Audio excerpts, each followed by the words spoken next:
La última ocasión habíamos visto cómo surge esta figura moderna del héroe a partir de los postulados que desarrolla Carlyle, ¿no?, en sus textos literarios. Y después viene Arnold, que es otro escritor británico que a su estilo busca responder a las mismas presiones. O sea, ¿cuáles son? Primero, que la vieja fe es imposible de mantener, pero buena parte de lo que ésta ofrecía es esencial e imprescindible, ¿no? Digamos, dentro de estas presiones que están como tratando de resolver estas personas. Entonces vemos, por ejemplo, cómo para Arnold una sociedad comercial atomizada, es decir, individualizada y solo unida por el vínculo del dinero, se ve amenazada por la anarquía, ¿no? Y Arnold, en este caso, define la anarquía como el ímpetu de la satisfacción inmediata sin tener en cuenta el precio a pagar. Y solo la difusión de la alta cultura lo puede combatir. Entonces Arnold, ahora también, digamos, como una vía de solución, propone la instauración de la alta cultura, ¿no? Y la define básicamente, ¿no?, o consistiría en que una élite literaria inculque esta cultura, ¿no? Se parece mucho al mantenimiento de determinadas formas de culto por parte de una iglesia nacional. En este caso, como ocurre en el caso de la iglesia anglicana. Entonces Arnold tenía la intensa sensación de que el mundo moderno carecía de profundidad y el yo moderno de unidad. Esa es, digamos, como una de sus intuiciones más punzantes. El hecho de que, por un lado, el mundo moderno carece de profundidad, se ha vuelto, digamos, extremadamente reduccionista y superficial, y el yo, al menos, digamos, en términos de identidad, ha quedado como fragmentado, carece de unidad. Porque considera Arnold que tenemos tendencia a vivir en la superficie y por tanto estamos aislados de las corrientes superiores de significado que podrían transformar nuestra vida, ¿no? Como que nuestra vida se ha vuelto, por así decirlo, plana, rutinaria, ¿no?, conformándolos con los criterios de organización que el mundo moderno ha venido imponiendo cada vez más. Ahora, esta sensación de que el ser ha quedado aislado de alguna fuente magnífica, en este caso superior, también se deja sentir en forma de escisión del yo, dice en este caso Arnold. La desgracia de la época en que vivimos no reside en la intensidad del sufrimiento de los hombres, sino en su incapacidad de sufrir, gozar, sentir siquiera, entera y profundamente. También en el hecho de que en un momento se tiene un atisbo de sentimiento y en el siguiente el de una imaginación, y a continuación el incesante tumulto de la confusión del mundo, irrumpiendo, apresura todo. La enfermedad del mundo es el divorcio de uno mismo, ¿no? Y podemos ver actualmente los estudios filosóficos sociológicos de Gilles Lipovetsky, que es, digamos, un pensador contemporáneo. Entonces, lo primero que Arnold define es el hecho de que estamos, por así decirlo, flotando en una superficie que carece tanto de profundidad como de altura. O sea, no hay como una dimensión superior hacia la cual referirnos. Y parece que todo se ha vuelto finalmente volátil. Así como nos podemos entusiasmar con algo en un momento, después este mismo entusiasmo se desvanece y empezamos, ¿no?, por así decirlo, a flotar sobre la superficie sin llegar en algún momento concreto a poner un pie, digamos, firme en la tierra. Entonces Arnold concluyó que el hombre carece de una identidad profunda, padece desorientación y hastío, sentimientos cambiantes e insatisfactorios. Incluso para Arnold el problema es la vacuidad del ser, que de hecho es la era del vacío que define Lipovetsky. También padece insatisfacción con sus propios afanes, debilidades causadas por la falta de toda autoridad convincente en su vida espiritual. Entonces, para Arnold queda claro que el mundo moderno y, en consecuencia, el yo, tiene todas estas dificultades o atraviesa todo este tipo de carencias. El hecho de que a veces, por ejemplo, nos conformamos con situaciones enteramente superficiales, que no sabemos hacia dónde nos dirigimos, que nos podemos sentir hastiados o incluso ya como aburridos en el entorno en el que vivimos, y que aquellos proyectos que ciertamente nos proponemos no logran alcanzar la satisfacción esperada, ¿no? Y eso nos hace estar cambiando siempre, digamos, de actividades, ¿no? Y esto se lo atribuye Arnold a la falta de toda autoridad convincente en la vida espiritual. Ahora, esta no fue solo la tragedia de un pensador solitario. o de una persona de una sensibilidad y conciencia excepcionales. No, más bien esta vacuidad, este vacío, ¿no? Esta levedad se reflejaba en la época.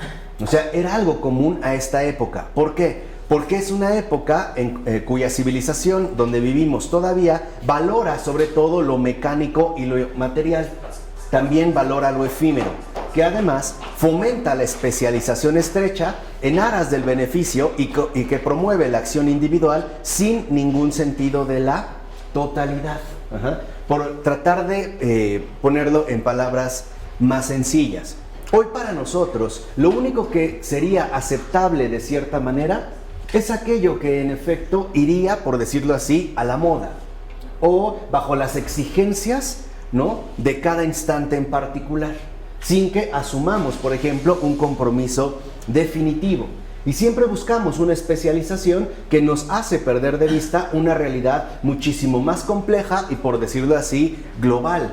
Y lo hacemos en aras del beneficio, obviamente en aras del beneficio propio, siguiendo justamente el criterio de la autocomplacencia o la satisfacción inmediata que se puede ver reflejada a través de la acción individual. Y esto nos hace perder de vista, ¿no?, el sentido de la totalidad. Por ejemplo, hoy es muy fácil quizá engañar a otra persona o romperle el corazón sin ponernos a pensar las consecuencias que esto va a traer para todo el conjunto o el entramado social dentro del cual nosotros mismos vivimos. De ahí pues que nos hayamos vuelto, sobre todo, profundamente desconfiados. Ya no solo entre nosotros o con respecto a las demás, sino también hoy en día somos profundamente desconfiados e inseguros de nosotros mismos. En base, digamos, a este tipo de características que, como vemos, eran familiares a esta época. Entonces, para Arnold, la civilización, está escribiendo en el siglo IX, era al mismo tiempo ignorante y atomista. O sea, y una sociedad, por lo tanto, fragmentada, era homóloga de un yo fragmentado. Arnold, en este sentido, asume la idea básica que expone Schiller en su obra Carta sobre la educación estética del hombre y que ya en su momento comentamos. Asimismo, reconoce que la fragmentación y la pérdida de profundidad forman parte del precio que pagamos por la finalización de la era cristiana. Y esto Arnold, digamos, sí lo reconoce. Al haber roto con la tradición de la era cristiana, el mundo ha perdido cimientos sólidos. Y por lo tanto, por decirlo así, se ha vuelto tan liviano, carece de peso, que lo único que hace es flotar, ¿no?, sin ningún tipo de sostén fijo en una superficie por demás volátil. Entonces, por ejemplo, su poema tardío, Overman Once More, o sea, de nuevo Overman, presenta una especie de esbozo sintético de nuestra historia espiritual. Lo que él, digamos, plasma en este poema es lo siguiente: que después del florecimiento del periodo pagano, con sus magníficos logros y su belleza, la sensación de callado odio sobrevenido, profunda monotonía y lujuria saciada convirtieron la vida humana en un infierno. Pero llegó el cristianismo y concedió al mundo un gran favor. Entonces, para Arnold era importante detectar, por decirlo así, el sentido que había aportado el cristianismo a la cultura general del mundo. ¿Cuál era este gran favor, por ejemplo? Dice Arnold: cuando creíamos, andaba por la tierra y mantenía su sepulcro abierto. Se reclamaba a los hombres de Estado, de la iglesia y de desierto, y Cristo acudía en salvación. Pues es el momento en el cual, digamos, una época creyente tiene a su favor a Cristo y a la salvación de Cristo. Dice: ahora ha muerto, yace lejos en una ciudad siria abandonada, y a su tumba se asoman con ojos relucientes las estrellas sirias, ¿no? Parece que entonces, en ese sentido, Cristo ha muerto, ¿no? Ha pasado a un plano distinto, ¿no? Ha sido sustituido, por ejemplo, por la ideología cientificista o por la economía de mercado. Y parece que entonces, ahora para nosotros, Cristo no es más que una especie de reliquia histórica, ¿no?, abandonada ya por una región de Medio Oriente entre Siria, Líbano, ¿no?, en este caso concreto en Palestina, y donde al parecer lo único, ¿no?, que lo acompañan serían las estrellas. O sea, ya pareciera que la gente ha perdido interés. Entonces, la ambigüedad de Arnold, es decir, su sensación de que es imposible conservar la fe, cuya marcha ha dejado en todo caso un gran vacío, aflora con la máxima contundencia en las stanzas from the Grand Chartres o estrofas de la Grande Cartuja, ¿no? Dice, ya que pese a su intenso sentimiento de simpatía, obviamente por esta era cristiana, quien habla percibe que no puede regresar al mundo en el que la vida de oración del monasterio, él habla del gran monasterio, desempeñaba un papel tan importante, ¿no? Y dice, por ejemplo, en este poema, perdonadme, amos de la mente, a cuyas instancias hace mucho tanto desaprendí, a tanto renuncié. No vengo a ser vuestro enemigo. Quisiera que los anacoretas, no por compasión, maldijeran y negaran vuestra verdad, deambulando entre dos mundos, uno muerto, el otro incapaz de nacer, sin lugar donde reposar la cabeza. Como ellos sobre la tierra aguardo abatido. Su fe, mis lágrimas, el mundo se mofa. Voy a derramarlas a su lado.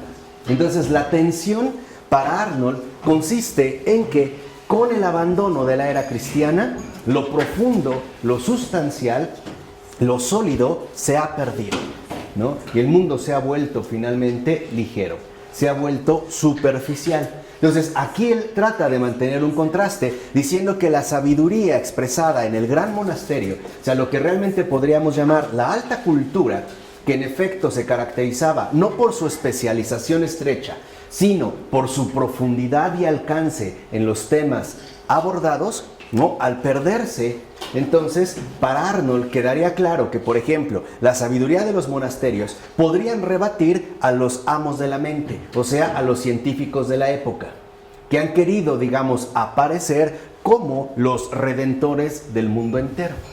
Y él simpatiza, en este caso, con estos monjes, donde dice, bueno, yo también, aunque los demás se rían, ¿no?, de su fe, ¿no?, yo prefiero, en este caso, también llorar con ellos, ¿no?, lamentar esta pérdida.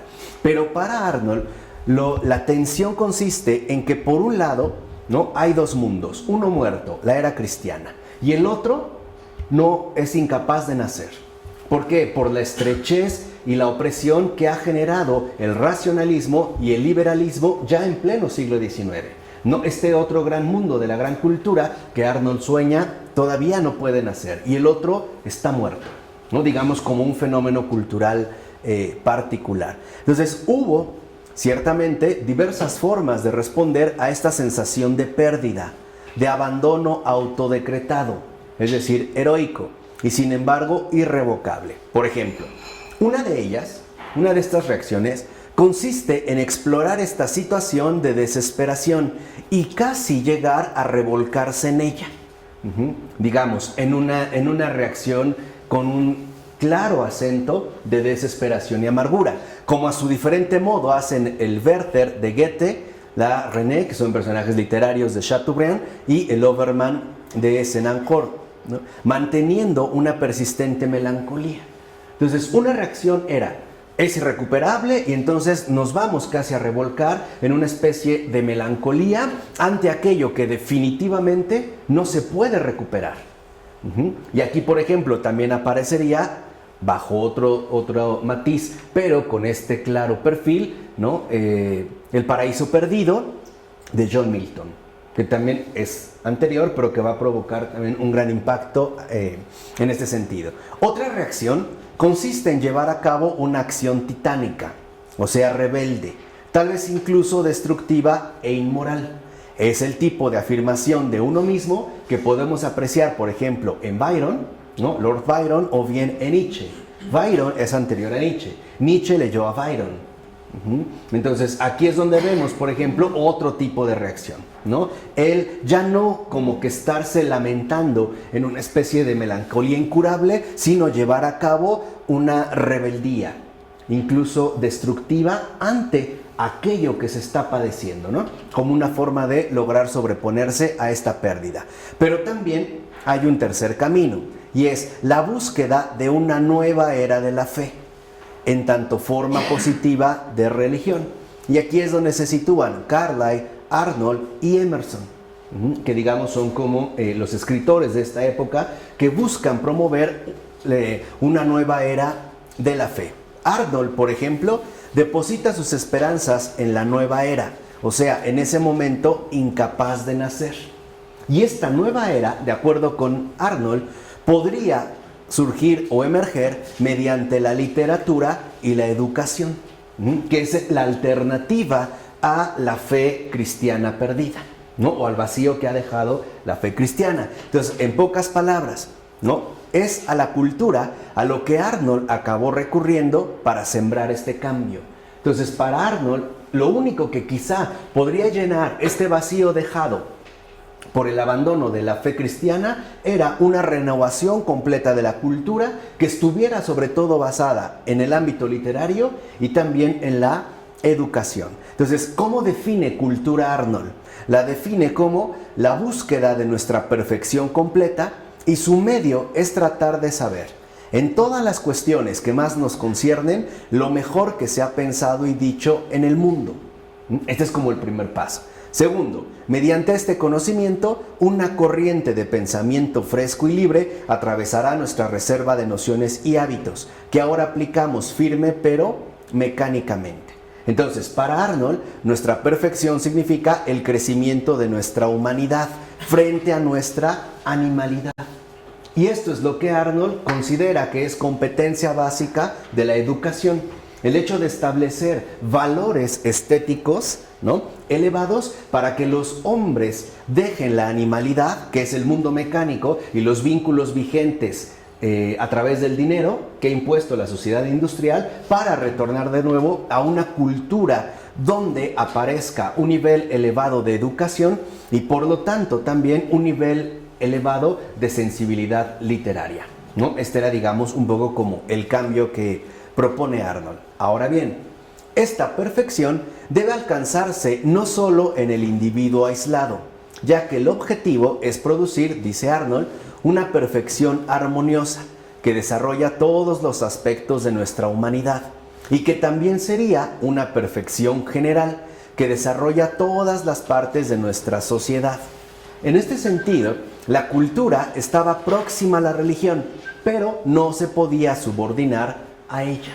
Entonces, Arnold, por ejemplo, detecta perfectamente bien que la fe cristiana incide no solo en la vida de cada individuo, ¿no?, en su entorno individual, sino que también incide de manera muy concreta en todas y cada una de las partes de lo que conforma nuestra sociedad. En pocas palabras, Arnold entendió perfectamente bien que la fe cristiana tenía una dimensión católica, es decir, amplia, que abarca, por así decirlo, todas y cada una de las dimensiones de lo existente. Y para él, quizá, el único sustituto o remedio para subsanar esta falta era un proyecto de cultura que pudiera igualmente, ¿no?, alcanzar esta amplitud. Por eso es que llegaba a adquirir, por así decirlo, ¿no?, un parecido o un parentesco bastante cercano a la religión. Pero ambas se aproximan más cuando al final de su vida Arnold, por ejemplo, define la religión como la moral tocada por la emoción. ¿Qué quiere decir? Que aquí entonces Arnold reconoce que esta religión va más allá, por ejemplo, de ciertos lineamientos morales y que implica una vivencia interior.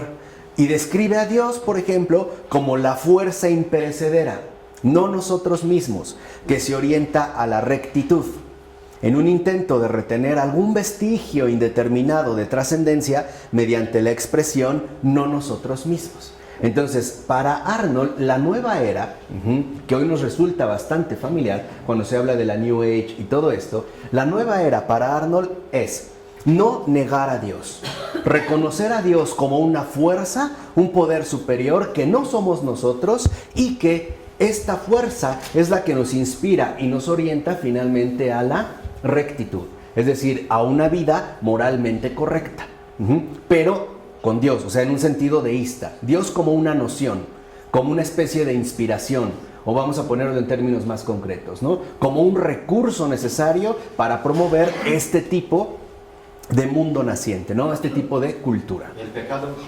No, aquí el pecado se consideraría en todo caso una falta de rectitud hacia el orden de lo social.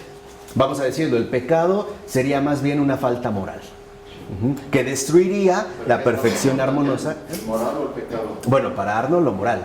Acuérdense que la era cristiana en ese sentido ya no tiene cabida, en base a la época en la que va surgiendo, ¿no? Para nosotros, y ya lo habíamos dicho en alguna ocasión, el problema está en que tendemos a reducir, por ejemplo, cristianismo a moralismo. Y llegamos a pensar que en efecto, por ejemplo, un pecado es una especie de falta moral. Y que además tenemos algo así como un termómetro para medir su gravedad, ¿no? O sea, como que empezamos a identificar pecado con una falla. Y esta falla ciertamente es de carácter moral. Y ya vimos que no es así. Un pecado es un atentado contra la verdad. Y aparte, un pecado es vamos a decirlo así, es un asesinato ontológico. No se queda en lo moral, atenta contra lo más hondo de nosotros mismos. Porque el pecado lo que hace es perturbar nuestro ser en sentido amplio.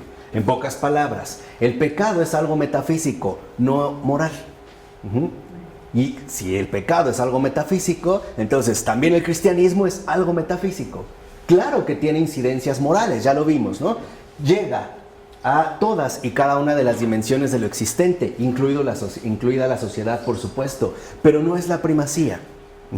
¿Por qué? Porque el fin del catolicismo es muy concreto. No es ser buenos, es ser santos.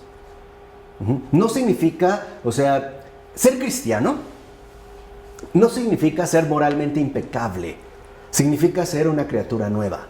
O sea, dejarse hacer por Dios. Eso es el ser cristiano. No es aquel que es moralmente impecable. Eso es ser puritano. Esos son los puritanos. Por allá estarán los fariseos de los tiempos recientes. No, en realidad el ser cristiano es una criatura nueva. Por eso dijimos, el mayor milagro de un santo es el mismo. Es haber tenido, ¿no?, el valor suficiente para decirle sí a Dios en todas las cosas. Esta es la diferencia. Aquí, como no hay ya esta dimensión, entonces obviamente la moral adquiere un papel predominante, ¿no? Y en este punto, por ejemplo, vale la pena prestar atención a otro documento más. Una novela que cosechó un inmenso éxito a finales del siglo XIX y principios ya del siglo XX, Robert Elsmere, cuya autora fue la señora Humphrey Ward, sobrina de Matthew Arnold. O sea, son familiares, ¿no? Su sobrina escribe esta novela. Elsmere, el protagonista, es un pastor anglicano que pierde la fe en el cristianismo ortodoxo. En base, ya dijimos, a todas estas presiones que han ido surgiendo ya desde el siglo XVII, ¿no? Con más contundencia, o sea, la expansión de la no creencia. Pero en lugar de quedar sumido en la indiferencia, o incluso en lugar de convertirse en enemigo declarado del cristianismo, o lo que sería todavía peor, proseguir cínicamente con su cómoda carrera clerical, ocultando sus verdaderas creencias, ¿no?, al estilo de un Meslier, este ateo disfrazado, ¿no?, que fue cura toda su vida, pero dejó un testamento, ¿no?, un diccionario ateo donde hablaba pestes de ello, pero bueno, él se dedicó a no causar escándalo y cumplir con su deber. Pero dejar un documento donde exponía, digamos, sus verdaderas convicciones, se desvive más bien por construir una actitud arnoldiana al intentar redefinir la fe. ¿Cómo? Liberándose de su mitología sobrenatural, que ahora se considera indefendible, y convertirla de nuevo en el vehículo mediante el cual los seres humanos pueden acceder a una vida moral superior. Este es, vamos a decirlo así, el propósito que se busca. Lo que se busca es hablar de Dios, utilizarlo como un recurso de inspiración para poder acceder a una vida moral superior.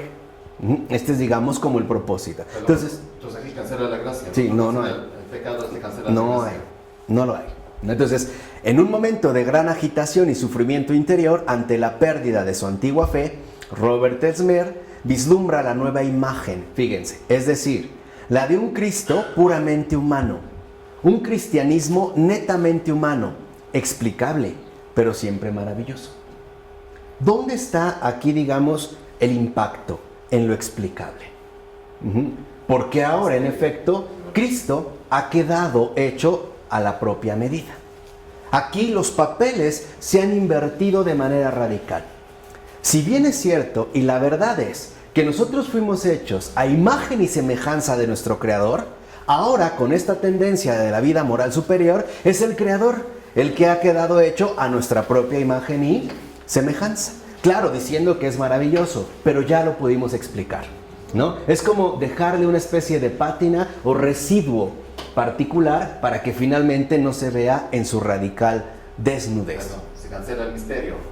No lo hay. Entonces es un hombre, ¿no? Entonces, por ejemplo, el protagonista descubre que cree en Cristo. Sí, como muchos de nosotros. Pero ¿quién es Cristo? Cree en el Maestro, el mártir, el símbolo de todo lo celestial y perdurable para nosotros, los occidentales. O sea, imagen y promesa de la invisible vida del Espíritu.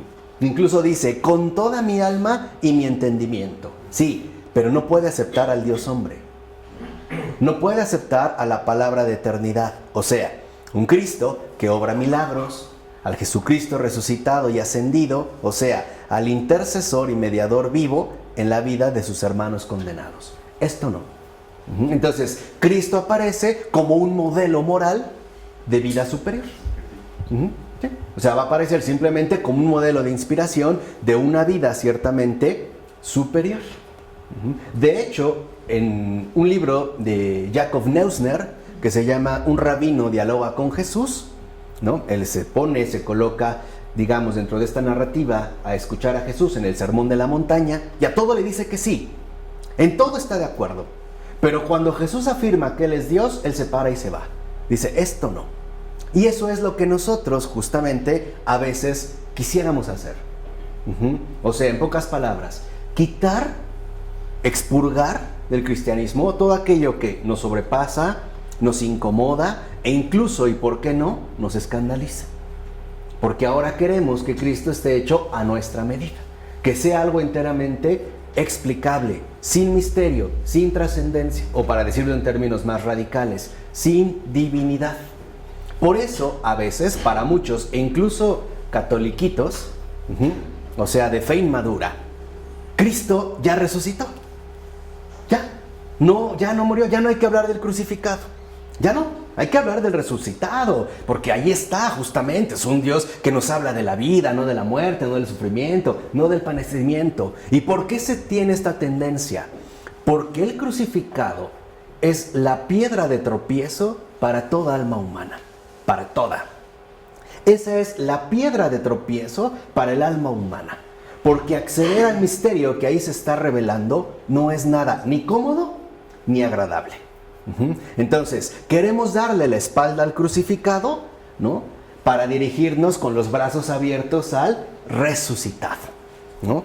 De hecho, el apóstol advierte, los enemigos de la cruz de Cristo lo afirman. Claro, por eso vemos que, como en efecto, para Pablo, la referencia concreta es Cristo y Cristo crucificado. Es ahí donde uno literalmente se va a enfrentar al misterio de lo divino. Para mucha gente era inaceptable que Dios se hiciera hombre. Pero pero que se hiciera hombre y muriera de esa manera, eso sí ya es inconcebible. Por eso si lo ven, hasta el último momento, y acuérdense, todas las figuras que aparecen en la Biblia, en los textos sagrados, todas, sin excepción, son figuras en la cual podemos encajar cualquiera de nosotros. Adquieren un carácter universal. Cuando a Cristo, estando en la cruz en agonía, le insisten, si eres Dios, bájate de la cruz y sálvate. Lo que queremos es que se quite este escándalo que está representando la crucifixión para que nosotros finalmente podamos aceptarlo y por lo tanto creer. Y se lo dijeron otros, a ver, si ahorita, ¿no?, te bajas de la cruz, entonces sí creeremos. Cosa que aparte era una vil mentira, porque ni así iban a creer. No, eso ya estaba planteado. Pero lo que quiero que vean es lo que aquí está en juego. Entonces lo que estás diciendo, y que dice esto, son los mismos hipócritas de los que hablaron con Cristo. En esta línea, ¿no? En el mismo corazón. Pero para nosotros esta tentación sigue siendo muy fuerte. Sigue teniendo, vamos a decirlo así, un poder de hechizo bastante activo. Entonces, por ejemplo, vean, ¿sí creen Dios? Sí, pero este Dios es algo así como una fuerza impersonal. Es como los que dicen, sí creo en Dios, pero a mi manera. No es el Dios de la religión. ¿Qué es? ¿Quién sabe? Es algo ahí raro el poder, una energía cósmica que a todos nos compete y que no sé qué cosa. O sea, descarnamos a Cristo. Le queremos quitar la carne y quedarnos con un espíritu raro, impersonal, ¿no? Que es curioso que nadie entiende, solo ese creyente, o el que dice creer en eso, ¿no? Yo creo en Dios, pero no es el de las religiones, ¿no? ¿Ves? Él y yo nos entendemos, me hablo, pero qué Dios tan impotente, solo lo escucha Él, ¿no? Y a todos los demás nos mandó al carajo, ¿no? Entonces, solamente para Él. Entonces, lo define, por ejemplo, en esta novela, como una bondad eterna y un entendimiento eterno, de los cuales la naturaleza y el hombre no son más que su única y persistente revelación. Entonces, tanto en la naturaleza como el hombre se revela a Dios, pero como bondad eterna o como entendimiento eterno. Entonces, aquí, por ejemplo, la autora, dice Charles Taylor, parece haberse inspirado más en el filósofo T.H. Green que en su tío. ¿Por qué? Porque Green aparece en la novela bajo el nombre bastante transparente de Gray. Compañero universitario de Robert, el pastor anglicano que perdió la fe en Oxford y que traba amistad con él y actúa como su mentor en momentos cruciales. Entonces, la filosofía de Green nació también de las presiones contrapuestas que hemos venido describiendo, ¿no? Por una parte, una contundente reacción contra Hume y el utilitarismo, por ser teorías que niegan la potencialidad humana para la elevación moral. Pero por otra, la incapacidad para aceptar a Dios como agente sobrenatural que interviene en la historia. Y aquí está una de las fuerzas subterráneas que para nosotros hoy en día han causado bastantes estragos. Todo lo sobrenatural nos es ajeno. Por decirlo así, nos hemos vuelto como alérgicos a lo sobrenatural. Y la razón es muy sencilla.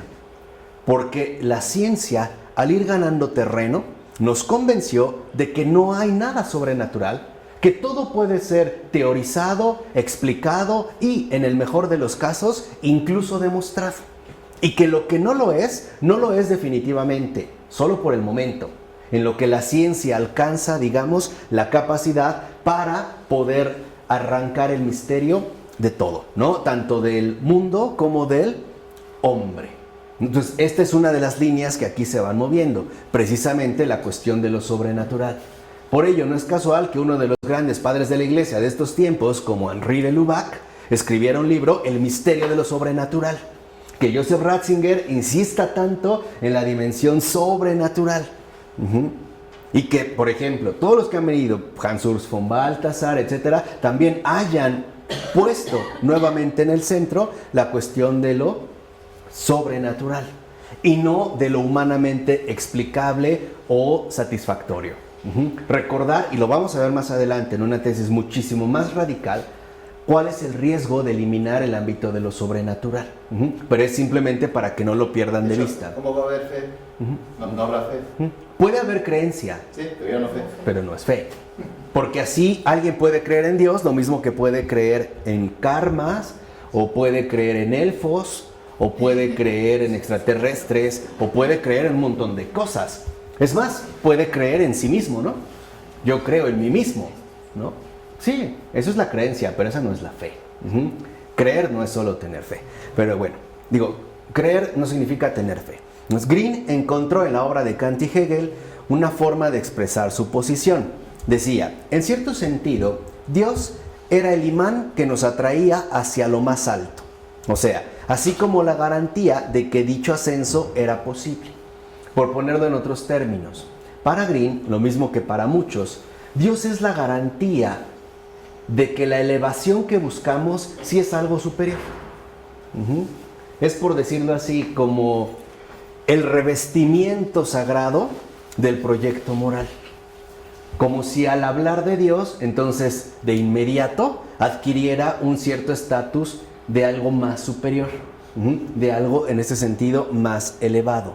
Pero se trata de un ascenso hacia un orden moral impersonal, anticipado sobre todo en el concepto de Hegel de Geist, es decir, espíritu, más que en el Dios de Abraham, de Isaac y de Jacob. O sea, ya se está volviendo, vamos a decirlo así, un mero concepto. Sí, o por decirlo de una manera más certera, una noción a la cual queremos moldear a nuestro propio antojo, o incluso según nuestras propias conveniencias o nuestras propias preferencias. Entonces, por ejemplo, vean, para Green necesitamos a Dios. Pues si queremos ser hombres y no bestias, debemos amar y venerar algo. ¿Qué? ¿Quién sabe? Esto es lo que dijimos, ¿no? La aparición del orden impersonal. Además, considera Green que este Dios no solo es indispensable para el ascenso moral personal, sino que también lo necesitamos si queremos encontrar una forma de unirnos en la sociedad. Entonces, en el caso de Arnold, necesitamos una religión nueva porque necesitamos un nuevo vínculo social. Entonces, Dios sería el pretexto para establecer una nueva era, un nuevo orden, incluso también social. Hoy hablamos, por ejemplo, de Dios, pero de Dios noción, un Dios concepto, un concepto vacío, un concepto muerto, que literalmente no dice nada ni aporta absolutamente nada, porque algo es muy concreto. Y eso hasta Martin Buber, ¿no? Este filósofo judío del siglo XX, lo sabía. Él decía, una cosa es hablar de Dios, otra cosa es hablar con Él. Se trata de dos situaciones enteramente distintas, ¿no? Entonces, para Green, necesitamos a Dios porque esto permitirá que el individuo vea con claridad los fines del mundo y que no se preocupe únicamente por su interés, sino por el de su prójimo, lo que logrará que los fieles ricos se dediquen a los pobres y que los pobres sean pacientes con los ricos. O sea, Dios ahora es también un pretexto para reordenar la sociedad. La economía. O hacerlo justamente en nombre de Dios. Por eso vemos cómo hasta los norteamericanos tienen este lema en su dólar de "en Dios confiamos". Los nazis también decían que lo hacían en nombre de Dios, ¿no? Etcétera. O sea, también la pregunta concreta es, ¿qué Dios es ese? Mejor dicho, no de qué, sino de quién estamos hablando. ¿Hacia quién nos estamos dirigiendo? O, no, en todo caso, ¿estamos hablando de lo mismo o no? ¿Sabe? ¿No? Esta sería, digamos, un poco la línea. Entonces, además, insiste Green, es la voluntad humana lo que es eternamente defectuosa, eternamente inadecuada. Las grandes religiones del mundo son los estímulos mediante los cuales la fuerza presente en la raíz de las cosas ha actuado sobre este lento instrumento del destino humano. Entonces Green ahora adopta una postura voluntarista y se da cuenta que es la voluntad lo que está estropeado en el ser humano. Entonces requerimos un estímulo, ¿no?, para poder reenderezar esta voluntad. Es lo que a veces, por ejemplo, muchos padres de familia hacen equivocadamente. Si no te portas bien, Dios te va a castigar. Lo utilizamos como un estímulo. ¿Para qué? Para imponer nuestras propias reglas, ¿no? Pero lo haríamos en nombre de Dios. Sí, pero destruye la voluntad cristiana. La voluntad cristiana guiada por el amor de Dios. La destruye completamente. Sí, aquí no la hay. Ya no hay inspiración en la voluntad. No, o sea, es una voluntad, como él lo dijo, eternamente defectuosa. Entonces dice, sin religión no se puede elevar a la voluntad a la altura de sus tareas. Ahora, dice él, nuestras actuales religiones nos decepcionan. Debemos construir otra. ¿La construiremos? Pues ya no es la voluntad unida a Dios. Por eso les decía, los proyectos nacionalistas del siglo XX siguen exactamente esta línea. Rechazan la religión, pero no obstante, todas las estrategias sociales que imponen tienen, digámoslo así, la forma básicamente de una religión. La formación, el culto a la personalidad, llámese Mao, llámese Stalin, llámese Hitler, ¿no? El apego, incluso vamos a decirlo así, incuestionado de los lineamientos que se van proponiendo, incluso... Lo que vemos aquí entonces es que se busca un sustituto para la dimensión religiosa del ser humano. A través de la cultura, a través de la educación, también se va a hacer a través de grandes proyectos totalitarios. Entonces, por ejemplo, para Green es un hecho que el ser humano es un ser eternamente defectuoso y que requiere ser estimulado con algo.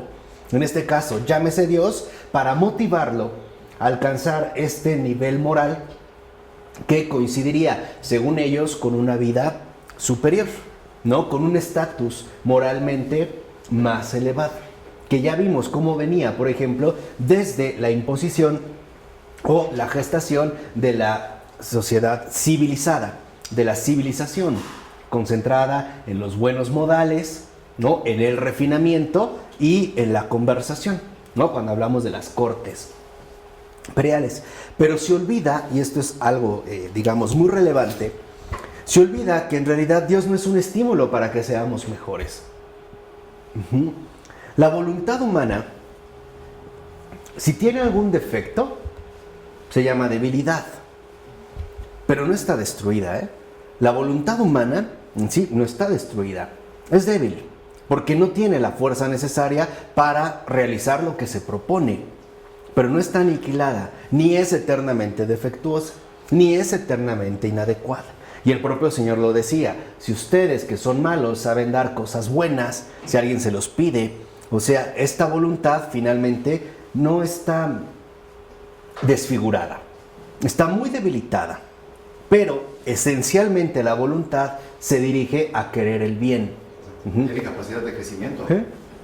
Y esta capacidad de crecimiento, en efecto, es, digamos, como la tierra fértil en la cual la gracia obra, actúa y opera en lo más profundo de cada uno de nosotros. No es que no queramos, es que no queremos lo suficiente. No tenemos, digamos, esta fuerza necesaria para poder hacerlo. Y esto lo hemos experimentado, quizá la mayoría, en términos dolorosos, cuando no quería algo y no obstante lo hice, ¿no? A lo mejor no quería hacer esto, pero lo hice. Hay una especie de debilidad en nosotros, pero no es que esta voluntad sea completamente inadecuada o que requiera de un estímulo, en este caso llamado Dios, para poder elevarnos hacia una vida moral superior. Porque si fuera así, ya el hombre no se salva nunca. No hay salvación. No sea capaz la salvación. Por eso aquí la salvación ha desaparecido. Lo único que queda es tratar de ser las mejores personas posibles, ¿no? Ser muy buenos. Y que incluso dentro de esta bondad los demás lo puedan reconocer. Como a veces ocurre, por ejemplo, en los funerales con los difuntos. Cuando dicen, qué buena persona era. Ahí están los criterios. Ahí está, digamos, las líneas sobre las que nos movemos. Bueno, entonces la novela de World se desarrolla a mediados de la década de 1880 y reflexiona sobre su época. Una época dominada por el racionalismo desatado de Mill y Spencer, que ha cuajado en muchos jóvenes de entonces y también de ahora. Esa especie de que todo, en efecto, puede ser traducido, ¿no?, racionalmente. Y ya sabemos que en gran medida para nosotros, al menos hoy en día, la racionalidad significa precisión. Y esta precisión la hemos encontrado a través, por ejemplo, de los modelos matemáticos, ¿no?, o de las matemáticas. Ahora, la novela propone que se apliquen las mismas leyes sociales, no sobrenaturales, a todos los sucesos históricos, incluidos los sucesos fundacionales del cristianismo. Por ejemplo, la encarnación, la resurrección, la ascensión, la expiación, la intercesión, el obrar milagros, etc. Y aquí es cuando muchos, por ejemplo, a partir de ahí, empezaron a decir que la Biblia no era más que un lenguaje figurado, pero que la cosa no era así. Por ejemplo, cuando Jesús, después del Sermón de la Montaña, multiplica los panes, se da una cifra. Se dice que eran por lo menos 5,000 hombres, sin contar a las mujeres, a los niños y a lo mejor algunos ancianos probablemente, ¿no? Solo los hombres. Entonces hay unos que dicen, no, es que en realidad no eran 5,000. No hay que ser tan literal. Estos lo único que quieren decir es que había mucha gente, nada más. Se trataba de una multitud. A eso es a lo que me refiero. O sea, lo que se trata al aplicar las mismas leyes sociales es evaluar con el mismo criterio la propia realidad del cristianismo. O sea, quitarle toda presencia de algo sobrenatural. Entonces ahí se empezaban, por así decirlo, a dar interpretaciones netamente naturalizadas de las cosas. Entonces Jesús, sí, claro, pero no eran 5,000 hombres. ¿Dónde iban a caber tantos? ¿Cómo lo iban a escuchar? Sí, pues no olvidemos que en la antigüedad el oído estaba muchísimo más desarrollado. Por ejemplo, en los antiguos teatros griegos hablaban a viva voz. Estaban diseñados de tal manera que se escucharan, ¿no? Las propias zonas donde se colocan ayudaban o beneficiaban, en este caso, la cuestión de la acústica. Entonces, en este sentido, por ejemplo, la novela ilustra muy bien el auge del marco historicista, en el que la historia se interpreta como un ascenso a la conciencia de los órdenes impersonales del que no hay vuelta atrás. Y eso es el historicismo. Suponer que la historia no es más que un avance, ¿no?, hacia niveles racionales y morales cada vez más altos.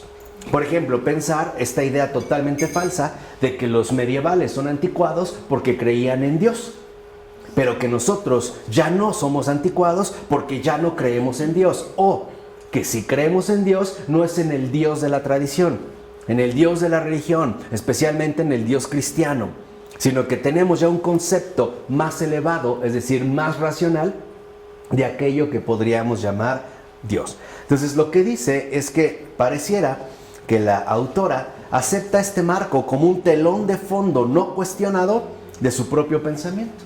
O sea, como que damos por hecho que sí, que así son las cosas y que esa es la única manera, ¿no?, para poder entenderlas. Entonces, y esto es como muy fundamental. De lo que nos estamos ocupando al hablar de estos marcos es de un complejo de trasfondos circundantes a nuestro pensamiento y nuestros actos que inciden en nuestras vidas de innumerables formas. De hecho, todos estamos actuando, pensando y sintiendo en virtud de trasfondos y marcos que no comprendemos en su totalidad, lo cual nos permite ver que las realidades de la vida humana son mucho más confusas e intrincadas de lo que solemos suponer. O sea, cada uno de nosotros ya actúa, piensa, siente e incluso quiere sobre trasfondos que en gran medida son incuestionados. Vamos a decirlo así, se presentaron, por ejemplo, el aspecto de Carlyle y para nosotros se volvió parte de nuestra mentalidad, ¿no? O ya nosotros nos movemos precisamente bajo ese tipo de criterios, ¿no? Cosa que ciertamente no cuestionamos, lo damos por un hecho, como si las cosas siempre hubieran sido así o solo fueran de esta manera. O sea, de la manera en la cual pensamos, en la cual sentimos, en la cual decidimos, en la cual queremos, etc. Entonces, la señora Ward parte de ese trasfondo historicista donde el orden impersonal presiona para negar el cristianismo, pero promueve la necesidad de que haya algún propósito o dirección en la historia, aunque sea en términos seculares. Entonces, por una parte el objetivo es concreto. No se trata, a estas alturas de finales del siglo XIX y del XX, no se trata de negar a Dios. Se trata de quitarle cualquier aspecto sobrenatural. Este es el propósito. Y esto es lo que abre el camino, por ejemplo, para lo que hoy en día domina, que es, no se trata de negar a Dios, simplemente presentarlo como una alternativa más entre muchas otras. Porque lo que buscamos no es ser nuevas criaturas, sino ser mejores personas. Entonces, por ejemplo, si así yo asumo una conciencia ecologista radical, que me oponga a las corridas de toros, al sufrimiento animal y que me vuelva un activista comprometido, parece que me da una superioridad mayor bajo estas circunstancias. No creo en Dios, pero promuevo valores, ¿no?, cuya superioridad por lo menos los demás deberían de seguir, ¿no? Por eso habíamos dicho como incluso el veganismo o el vegetarianismo en este sentido tiene mucho de postura religiosa, porque parece sugerirnos que en efecto se da a partir de una postura moralmente superior, ¿no? Entonces vamos, por ejemplo, rechazando el consumo de carne, ¿no? Vamos rechazando el maltrato animal, la destrucción de las reservas naturales, ¿no? Nos oponemos con gran fuerza a la degradación del medio ambiente, etc.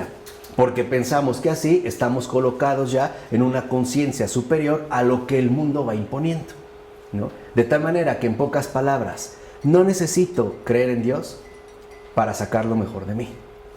La soberbia. Pues podría darse en algunos casos, por ejemplo, suponiendo que a lo mejor el recurso que me queda es explotar todas mis potencialidades, ¿no? Para parecer como aquello que en efecto estoy llamado a hacer. No, que soy mejor que los demás. Claro, ahí hay algo, ¿no? Mejor. Claro, ahí hay algo. Por ejemplo, y hoy también, y hay que decirlo, y hay que entender bien el comentario, hoy también por eso se ha promovido tanto la criminalización de los fumadores. Porque hoy tal pareciera que, por ejemplo, el que no fuma es mejor. Asume esta superioridad. Incluso se ve con desagrado, por ejemplo, al que fuma, ¿no? Como que cómo es posible que lo haga. Pareciera que en efecto no ha entendido las exigencias de la cultura contemporánea. Algo así como si viéramos, como lo dijimos una vez, que una persona come con las manos en lugar de los cubiertos, ¿no? En México decimos que es un naco, o muchas otras cosas. Porque para nosotros los criterios están claros. ¿A qué me refiero con que los criterios están claros? Ya estamos convencidos cómo deben ser las cosas. Ya, y lo damos por un hecho.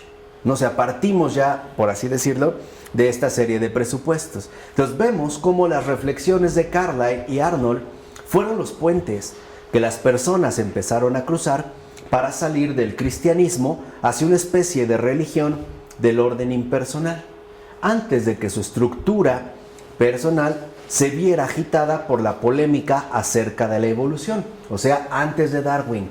Ya lo explicamos la vez anterior. No fue Darwin el detonante de la no creencia. La ventaja que tuvo Darwin es que ya había un gran caldo de cultivo que había abierto en gran medida los espacios para la no creencia, la cual amenazaba una vertiente de la síntesis, la conservación del cristianismo impersonalizado como baluarte central contra el materialismo y el reduccionismo racionalista. Ahora, esta crisis señaló finalmente el camino hacia otras posiciones intermedias que prometían salvar los muebles, o sea, culturales y morales, del incendio, o sea, de la casa teológica, ¿no? Vamos a quedarnos con aquello que en efecto nos puede ayudar para conservar o incluso para construir este nuevo orden mundial basado en la moral y en el progreso. Aquí ya se empieza a gestar esta noción, vamos a decirlo así, de un proyecto mundial. Entonces, por ejemplo, la imagen darwiniana sacudía incluso las teorías del diseño general que se concentraban en la deriva benevolente general de las cosas. O sea, no solo existe la naturaleza con mandíbulas ensangrentadas, sino un sistema que opera a través de extinciones, o sea, a través del aniquilamiento de lo no apto. Esto resultaba muy perturbador para la fe cristiana, pues esta imagen atenta y prácticamente anula la bondad divina, pero también alteraba la concepción más impersonal de la providencia como eje vector de anclaje cósmico en la historia hacia modos superiores de ser. De hecho, este tipo de concepción, que lleva implícita un alma del mundo, fuerza cósmica, es la que parece haber sufrido más que el cristianismo ortodoxo.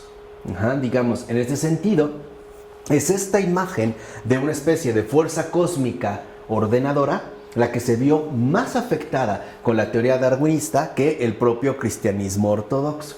Sobre todo a partir de que en la teoría evolutiva lo que sobresale es el aniquilamiento de lo no apto, que después se iba a interpretar, por ejemplo, en términos sociopolíticos, en la rivalidad insuperable entre débiles y fuertes, que de alguna manera para nosotros esta idea sigue teniendo vigencia cuando hay gente, por ejemplo, que postula que si una persona va a nacer con algún tipo de deficiencia mental o corporal, lo mejor es matarlo. O sea, muchos se basan en esto, en el aniquilamiento de lo no apto, para defender, por ejemplo, el aborto. Otros te dicen, no es que el niño viene mal formado. Lo que te está diciendo es un no apto. Y por lo tanto, merece la destrucción. No está, vamos a decirlo así, no es aceptable para nuestro proyecto cultural de mejora. Al grado de que hoy hemos visto como, por ejemplo, este proyecto de mejora para eliminar lo no apto, o mejor dicho, los no aptos, incluso ya están tendiendo hacia el llamado diseño genético.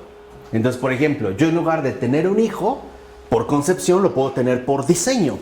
Yo puedo incluso decidir qué gen quiero reforzar, qué tipo de piel, qué color de ojos, al menos dentro de un marco teórico. No se ha podido llevar a cabo, pero las líneas, por lo menos, tienden ya en esa dirección. Incluso a decidir, por ejemplo, ¿no?, qué enfermedades quisiera erradicar para hacer de la especie algo muchísimo más apta, más fuerte, ¿no? Digamos, más apta para esta lucha por la supervivencia. Pasa un poco como se menciona que hacían en Esparta. Como en Esparta, ¿no?, lo primordial era la guerra y no la paideia, o sea, no un proyecto de educación amplia y embellecimiento del alma como en Atenas. Cuando un niño nacía con alguna malformación, lo tiraban a un barranco, porque no servía para nada. No era digno de llevar el nombre de espartano. Entonces, en lugar de ser un orgullo para Esparta, era una vergüenza. Y por eso hoy también hay muchas personas que cuando su niño nació con alguna malformación, lo tiran a la basura. O lo meten en bolsas. O incluso ni siquiera le dan tiempo de nacer. Y los propios doctores a veces fomentan la toma de esta postura. Es que tu niño viene mal. Entonces no tiene derecho a nacer. O sea, no es apto para la vida. Estos son parte de los criterios que en efecto ya estaban planteados desde la imagen darwinista. ¿Qué quiere decir? Este tipo de concepción es la que parece haber sufrido más que el cristianismo ortodoxo. O sea, el hecho de que hay como una especie de fuerza cósmica benevolente que trata de llevar a toda la realidad hacia un mejor camino. Lo que plantea Darwin es que no, que lo que en realidad parece prevalecer es el aniquilamiento y la extinción. El hecho de que, por ejemplo, pueden desaparecer miles de especies por su incapacidad de adaptación y que las que quedaron porque fueron las más aptas. O en este caso, vamos a decirlo así, las más fuertes. O sea que todo lo que nos parezca débil, en pocas palabras, debe desaparecer. De hecho, está condenada a desaparecer. Y solo sobrevivirían o seguirán sobreviviendo los más fuertes. Es este el orden. No tanto a la cuestión, digamos, del cristianismo, sino a esta imagen de un universo bueno, pues. Esto es, digamos, lo que más perturbó. Dice, y esto tal vez tenga que ver con la cuestión de la teodicea. Fíjense. Acuciado por el sentimiento de amenaza y peligro, tanto natural, por ejemplo, hambrunas, enfermedades, desastres naturales, etc., como espiritual, por ejemplo, demonios, duendes, espíritus del bosque, fuerzas malignas, etc., el ser humano premoderno en un mundo encantado podía estar más interesado en apelar a Dios como ayuda, como protección e incluso como salvador, al tiempo que, y esto es lo fundamental, reconocía que quedaba fuera de su alcance explicar cómo habían llegado las cosas a ese extremo. Esto sí queda claro, porque esto es lo vital de esta ocasión. Acuciado. Como presionado, como incomodado, ¿no? Por ejemplo, estás acuciado por pagar una deuda, como angustiado, presionado, molesto, ¿no? Entonces, para ellos acudían, pero algo era claro. Reconocían que quedaba fuera de su alcance explicar cómo habían llegado las cosas a ese extremo. Reconocían que, en pocas palabras, entender el mal en el mundo era un misterio que iba más allá de las posibilidades humanas, ¿vale? Ahora, la idea de culpar a Dios queda mejor definida y se vuelve prominente en la era moderna. La idea de culpar a Dios, por ejemplo, estos que dicen, a ver, si Dios es bueno, ¿por qué permite que tantos niños mueran de hambre? Pero nunca dice, a ver, ¿por qué si Dios es bueno, por qué permite que yo desperdicie comida? ¿No? Los que culpan a Dios siempre culpan a los de lejos. Nunca hablan de sí mismos. No es curioso, los que más dijeron que dónde estaba Dios en los campos de concentración son los que nunca pisaron un campo de concentración. Nunca nos dijeron que los que estaban en el campo de concentración, la mayoría vivía profundas, sinceras y conmovedoras conversiones. E incluso hubo casos, y no fueron pocos, donde centenares de personas iban al horno crematorio cantando el himno de Daniel. ¿Se acuerdan cuando a Daniel lo llevan al horno? También ahí. Hacían reuniones, se enfervorizaron. E incluso, por ejemplo, realizaban las religiones del culto judío aún dentro de los campos. Se recitaban salmos, se cantaban. Gente que había perdido la fe la recuperó. Pero esto no nos dicen. En pocas palabras, los que culpan a Dios son los que han vivido re bien. En gran medida. Por eso es fácil culparlo, ¿no? ¿Por qué permite que los niños mueran en África? ¿Verdad? ¿Por qué no tomamos la decisión de ir a dar nuestra vida por esos niños en África? No solamente un donativo, ¿no? No, a ver, si quiero que algo, si Dios no lo hace, pues entonces lo voy a hacer yo, ¿no? Es lo menos que puedo hacer. Pero ¿por qué entonces la idea de culpar a Dios es algo moderno? Por una simple razón. Porque la gente empieza a pensar que sabe exactamente lo que Dios se proponía al crear el mundo. Y por eso puede contrastar los resultados con tal supuesta intención. O sea, la gente empieza a pensar que sabe cómo son las cosas y cómo debieran ser. Y cuando no se dan así, entonces el primer recurso que tenemos ciertamente es el de culpar ¿qué? A Dios. En pocas palabras, uno de los demonios más aguerridos, y que dicho sea de paso, solo se puede quitar con ayuno y oración, es uno de los que el Señor nos dijo. ¿Se acuerdan cuando los apóstoles no lo podían sacar y le preguntaron por qué no? Y les dijo Jesús, porque hay demonios que solo se pueden quitar a fuerza de ayuno y oración. Uno de estos demonios de la era moderna es la soberbia espiritual. Es justamente el suponer que sabemos Dios cómo quería que fueran las cosas. O sea, nosotros somos exactamente iguales a Dios. Pensamos exactamente igual que Dios. Y pensamos entonces no solo cómo son las cosas, sino incluso cómo deben ser las cosas. Y esto se ha metido tan profunda y hondamente en cada uno de nosotros que por ello es tan fácil culpabilizar a Dios de que las cosas no salgan como supuestamente nosotros lo pensamos. Porque para nosotros lo que pensamos es exactamente lo que Dios ¿qué? Piensa. Se los dije hace un momento, la cosa se invirtió. Ahora en la era moderna, nosotros no nos consideramos hechos a imagen y semejanza de un creador, sino justo lo contrario. Ahora el creador ha sido hecho a nuestra propia imagen y semejanza. Por decirlo brevemente, nosotros los modernos, o por lo menos herederos de los modernos, creemos que lo sabemos todo.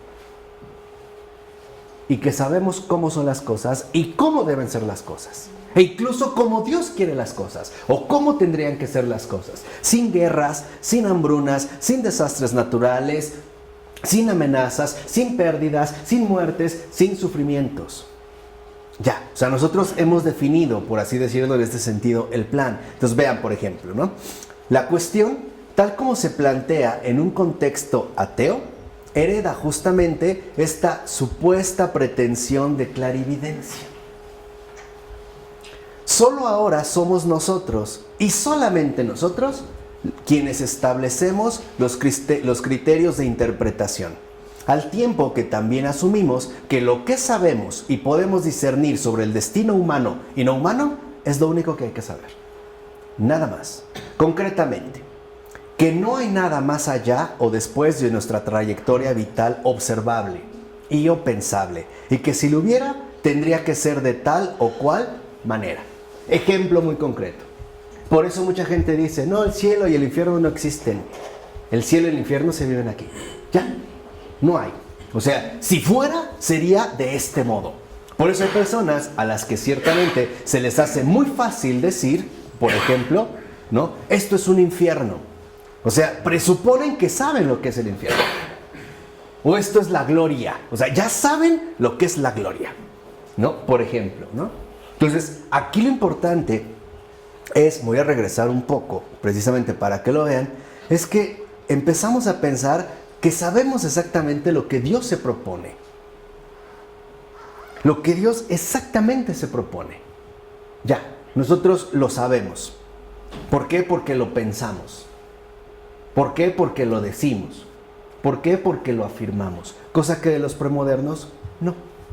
Ellos sí reconocían que el comprender por qué las cosas han llegado a este extremo era algo que supera nuestras posibilidades. Y que por ello, lo único que nos podía ayudar era la invocación de Dios. La ayuda de Dios. A través, sobre todo, de su gracia y de su luz. Por ejemplo, que si ante una catástrofe natural o personal mi vida realmente se veía quebrantada, al suplicar su ayuda no significaba que yo lo iba a entender, pero que ese sufrimiento no me iba a matar, que no tenía por qué ser aplastante. Y era una invitación a la confianza en Él, a suponer que aunque las cosas, en pocas palabras, no me gustan, están en su mano. Y que hay un orden mayor que lo va guiando todo, ¿vale? Pero nosotros ya no. ¿Cómo sería un destino no humano? Por ejemplo, cómo tiene que ser la vida animal o la cuestión del medio ambiente. A eso es a lo que me refiero, o sea, los animales, las plantas, el ecosistema, a ellos. O sea, también según nosotros, ¿no? Sabemos cómo tiene que ser. Por eso, precisamente, Dios pasa a ser el objeto de reprobación de los ateos. Pues parte de la presuposición injustificada de que saben exactamente bien cómo son o deberían ser las cosas. Por ejemplo, al decir, ¿por qué permite Dios que los niños mueran de hambre? Es porque ellos saben perfectamente bien que los niños no mueren ¿qué? De hambre en ningún lugar y que así son las cosas. Entonces, si las cosas no son así, si hay niños que mueren de hambre, entonces ¿quién sale perdiendo? Pues Dios, ¿no? ¿No son los argumentos favoritos de los ateos? Bajo esa presuposición injustificada, ¿no? A ver, si Dios existe, entonces ¿por qué mataron de un balazo a mi papá cuando era niño? Cuando más lo necesitaba. A ver, si Dios existe, ¿por qué entonces atropellaron a mi niño cuando salió de la escuela? Pues como las cosas no deben ser así, en pocas palabras, como no quiero que sean así, entonces lo más sencillo es culpar a Dios. Llegando al extremo de un pensador por ahí que dijo lo siguiente: si Dios existe, peor para Él. Muchos tenemos esto, no lo decimos, pero lo tenemos, por lo menos interiormente. Llegan a afirmar eso: si Dios existe, peor para Él. ¿Por qué? Porque ya presuponemos injustificadamente que sabemos exactamente bien cómo son o incluso cómo deberían ser las cosas. ¿Por qué Dios se llevó a mi papá a esta edad, cuando todavía tenía una larga vida por delante? ¿Por qué permitió que este niño inocente muriera? ¿Por qué no se llevó a ese malhechor que se dedica a robar personas y al secuestro? ¿Por qué O sea, ahí están nuestros conflictos. En pocas palabras, nuestro conflicto es muy sencillo. Nuestro conflicto es no querer lo que Dios quiere. Nuestro conflicto es no querer las cosas tal y como Dios las dispone, tal y como Dios las da, tal y como Dios en este caso las, incluso vamos a decirlo así, permite. Ese es el conflicto. Ese es precisamente el conflicto. ¿Sí queda claro? Sí. ¿No? Ciertamente, tanto los ateos como los creyentes discuten y se contraponen en el seno de marcos similares. Por ejemplo, conocemos los criterios y sabemos lo que le sucede a las personas. Y por tanto, pueden otorgarse mutuamente una puntuación negativa. Y cuando contemplamos las vertientes más espeluznantes de la naturaleza y de la historia, es el ateo el que tiende a sacar buena nota, ¿no? ¿Por qué? A ver, ¿dónde está Dios? ¿No? Si está pasando eso. O sea, porque él básicamente sabe cómo son las cosas y cómo tienen que ser. Por ejemplo, a juzgar por la historia, podemos afirmar que es innegable que unas personas mueren. Por ejemplo, en un terremoto, en un atentado, en los campos de concentración, etc. Y nadie acudió en su auxilio.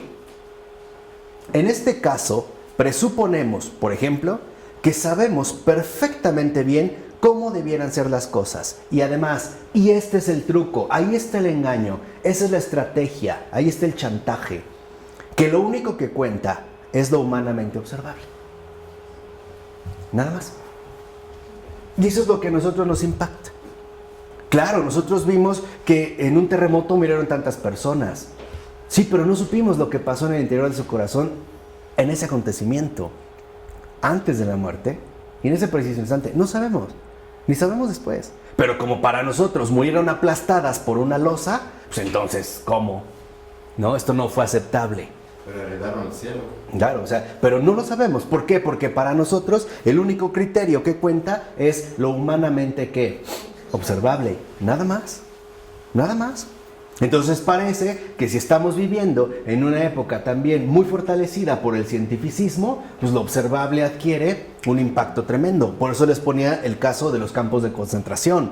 Seamos sinceros, nos han bombardeado con imágenes terribles que sí son ciertas y sí son reales de los campos de concentración. No son inventos. Todos tenemos por lo menos esta imagen de estos cadáveres prácticamente esqueléticos, sin nada de grasa, ¿no? Al mínimo de piel, o estas cabezas degolladas, o los costales llenos de cabello. Es cierto, pero ¿por qué no también hay imágenes, por ejemplo, de las celebraciones rabínicas que se llevaban a cabo, de los gestos de solidaridad profundas que se vieron ahí, o de las conversiones sinceras que se realizaron? ¿Por qué no se dice eso? ¿Por qué no se habla, por mencionar nada más ahorita alguno, de un Nikolai Steinhardt que estuvo en un campo de concentración? Y él, por ejemplo, dice, ahí yo encontré a Dios. Y ahí yo experimenté verdaderos milagros. Por ejemplo, nada más para que se den una idea, ¿no? Por eso les decía, tenemos que hacer visible lo invisible. Si no, estamos miopes. Seguimos padeciendo una ceguera injustificable. Él decía, una de las cosas que me impactó es que lo más preciado, o una de las cosas más preciadas en estos campos, eran las botas. Porque el mayor riesgo que corrías era de congelamiento y eso implicaba amputación. Y una vez que te amputaban eras inservible. Entonces era una condena a muerte, ¿no? Entonces, cuando por ejemplo uno ya medio moribundo caía, lo primero que le quitaban eran las botas. Y si eran de fieltro, mucho mejor. Hay quienes se ponían telas y telas y telas, o sea, para tratar de compensar, vamos a decirlo así, el frío, ¿no? O tratar de combatir el frío. Dice, pero en una ocasión, por ejemplo, yo desperté y en la orilla de mi cama había un par de botas. ¿Quién me las dejó? Nunca supe.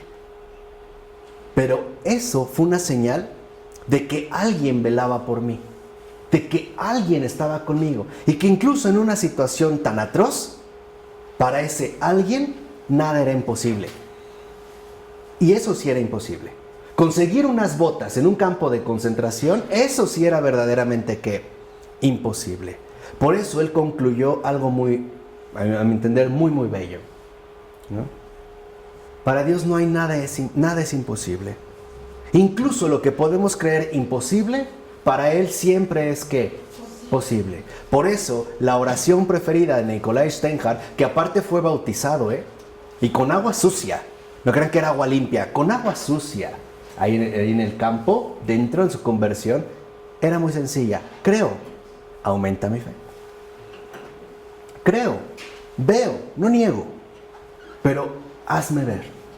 Permite que vea, que te vea a ti, para que incluso en las situaciones más terribles encuentre tu consuelo. Escuche tus palabras que me dicen, no temas, soy yo. En cualquier situación, en cualquier circunstancia.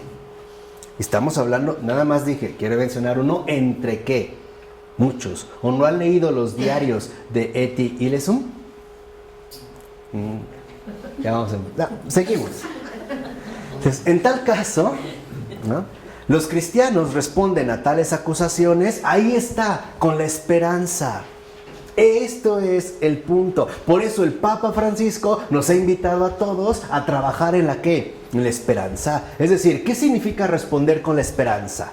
Responder con la plena confianza en que hay algo más que las humanas actuaciones y valoraciones, pues Dios siempre tiene la última palabra, muy por encima de nuestros juicios y apreciaciones, y por eso Dios es Dios, es decir, nuestra ayuda y no una marioneta cruel, lo cual ahora ya no es asumido con cierta ingenuidad, por ejemplo, como en el caso premoderno del Mundo Encantado, sino que implica una plena conciencia o compromiso creyente de fe madura. Este es el llamado para los católicos contemporáneos. Por eso dice Taylor, tal vez los ateos hayan logrado conquistar las mentes, pero no los corazones. ¿Qué quiere decir con esto? ¿Sí? Tal vez los ateos han logrado irrumpir o golpear fuertemente nuestra mentalidad, ¿no? Seduciéndonos, por ejemplo, con pretensiones injustificadas de que sabemos exactamente bien cómo deben ser las cosas y a través de apelar únicamente a lo humanamente observable, a lo que podemos ver, podemos valorar, enjuiciar, criticar, mencionar, etc. Sí, pero esto no significa que el ateísmo realmente conquiste un corazón, porque el corazón, como decía Pascal, posee razones que la razón no entiende, y que hay una dimensión mucho mayor que sobrepasa nuestra propia capacidad humana, y esa es la esperanza cristiana. La esperanza cristiana es un compromiso creyente de fe madura, porque la esperanza cristiana dice, sí, pasó esto y es terrible, pero esto no es ni el fin ni lo es todo. Hay algo más, y ese algo más es aquello que no permitirá que la desgracia, la tristeza, la desdicha, el sufrimiento, la muerte, la violencia, la guerra, el secuestro, el narcotráfico, la prostitución infantil, el consumo de drogas, el suicidio, tengan la última palabra. Por eso. Y es esto justamente lo que en nosotros tiende a debilitarse por nuestra falta de madurez creyente y que permite que al debilitarnos en esta esperanza, cualquier cosa nos derribe. Por eso, ojo, y esto es el truco, al ateo no se le responde con argumentos, se le responde con esperanza, se le responde con testimonio de vida, se le responde con la luz de Cristo que ilumina todos los corazones, incluido el suyo. Entonces, aquí es donde debemos entender en qué situación particular nos encontramos cada uno de nosotros. ¿De acuerdo? Vamos a dejarlo hasta aquí. En nombre del Padre, del Hijo, del Espíritu Santo. Amén.